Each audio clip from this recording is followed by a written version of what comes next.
This is Staccato from the Second Street Dreams Audio Network. I'm Judelin Gibson. This week, I have a note dotting the classical music landscape for holiday gifts of music. Imagine finally finding the time to relax during this busy holiday season and listening to this piece, The Offering.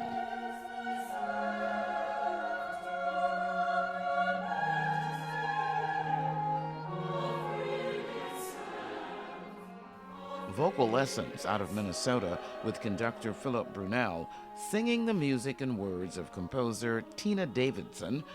It's from her latest album, Hymn of the Universe.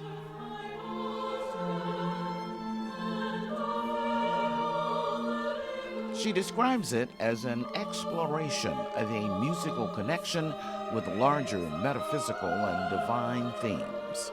I've always been interested in my music in physical energy, or spiritual energy, or sexual energy, or intellectual energy, and how it moves.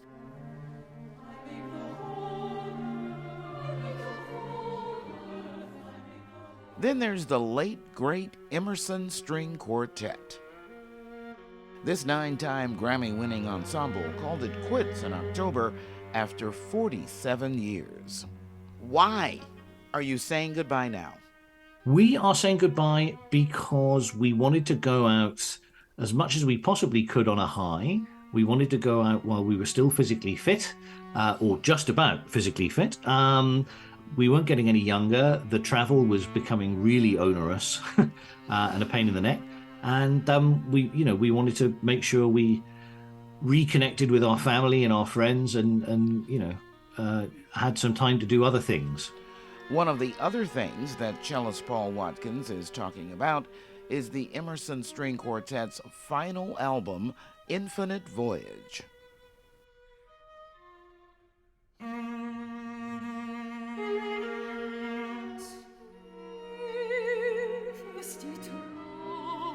The star of the album is Schoenberg String Quartet No. 2 with longtime collaborator soprano Barbara Hannigan.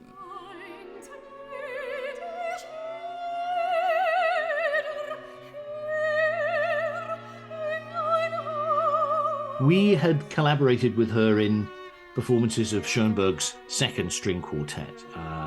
It's a kind of groundbreaking 20th century piece where Schoenberg moves away from sort of traditional Western harmony into his own 12-tone system.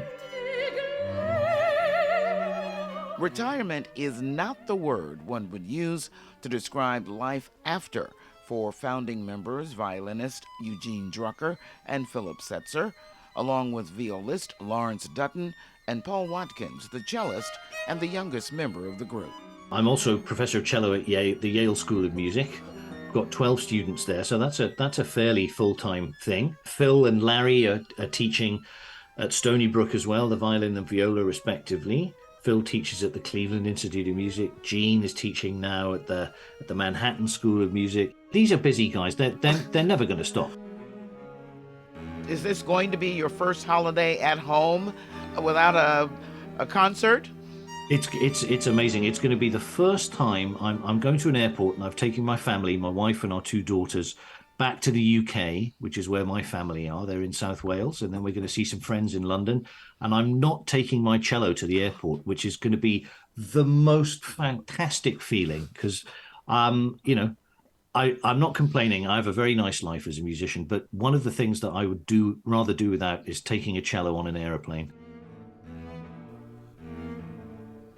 And at the end of our conversation, cellist Paul Watkins casually tells me that he's going to be at UT in Austin in January. I was very lucky to work with and meet the wonderful cellist Bjorn Sang, who's professor of cello at UT Austin this summer, and he invited me to come and spend a couple of days with his cellists at the end of January. I'll be there from the 27th to the 29th, and I'm going to give, I think, a master class and judge a competition and work with some cellists in the orchestra there as well. So I'm really looking forward to that.